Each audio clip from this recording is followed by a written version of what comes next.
มาสูงตั้งเสียงค่ะเมื่อได้ก็ถึงมาตอนสองในใต้เจียวหมูไว้62ค่ะเนาะตัวเพชรเสียงขาดป้าเพียรกุ้ยหนึ่งก่อนครับ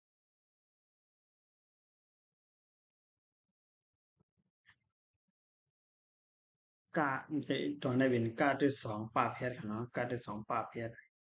เสียงมันเดี่ยวทั้งหืนเองมาว่าด้วยกันกาที่สองป้าเพียรโกบกาที่สองป้าเพชรยักษ์โกบกาที่สองป้าเพชรยักษ์ทำโกบ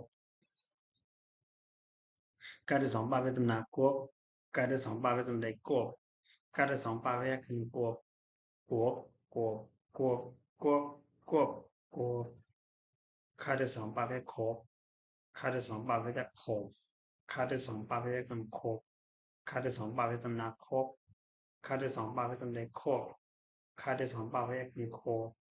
โคกโคกโคกโคกโคกโคกงานที่สองปาเพชรงก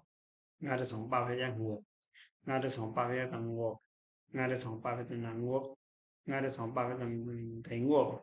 งานที่สองปาเพชรคืองก งบงบงบงบงบงบตัดสองปลาเพชรตัวตัดสองปลาเพชรยักษ์ตัวตัดสองปลาเพชรยักษ์ตำตัวตัดสองปลาเพชรตำนาตัวตัดสองปลาเพชรตำใจตัวตัดสองปลาเพชรยักษ์ขึ้นตัวตัวตัวตัวตัวตัวตัวพอยาวขาอีกคำลงมาดอกแถวอาในกันเดียวมาสอนในตัวอาเนาะอาได้สองปลาเพชรอาได้สองปลาเพชรโอบอาได้สองปลาเพชรยักษ์โอบ ada song pa vek tam o ada song pa vek tam na o ada song pa vek tam dai o ada song pa vek o o o o o o o นะครับบริเวณของว่ากาบริเวณเนาะกาขางาวยาวันจาสายญาตาฐานาปาภาภามายาหลาในวาตอนเนาะ แค่ว่าในเป็นอีหยังในเป็นหางหมาครบเนาะหมาครบมือเนาะหมาครบในเฮ็ดจังรอดของมันเลยมาเสืออาหมา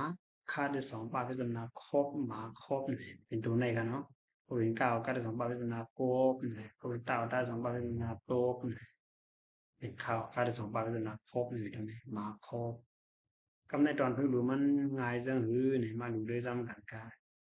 ค่าที่สองป้าพยัคฆ์ขบค่าที่สองนาไปจำใจป่นขบป่นภาษาตำนามาขบป่นมาหน้าไปจำใจนั่นขบป่นมานั้นค่าที่สองป้าไปจำนากบการหลังนาเป็กินกบกินลาได้สอนมาเป็นเดือนกบกินเลือนห้าได้สอนหลังว่าพยัคฆ์ทำกบกินเลือนห้าด้วยสองป้าไปจำใจหกห้านาเพหันหกหันมาเสียตำนามา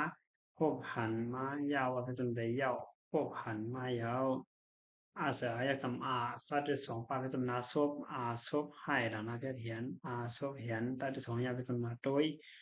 ศพเหียนตุยมาเสือหมาเอสภาษาทำนาพอหมาพอข้าที่สองปาไปทำนาพบหมาบอกพบว่าใส่จำว่าหมาพอพบว่า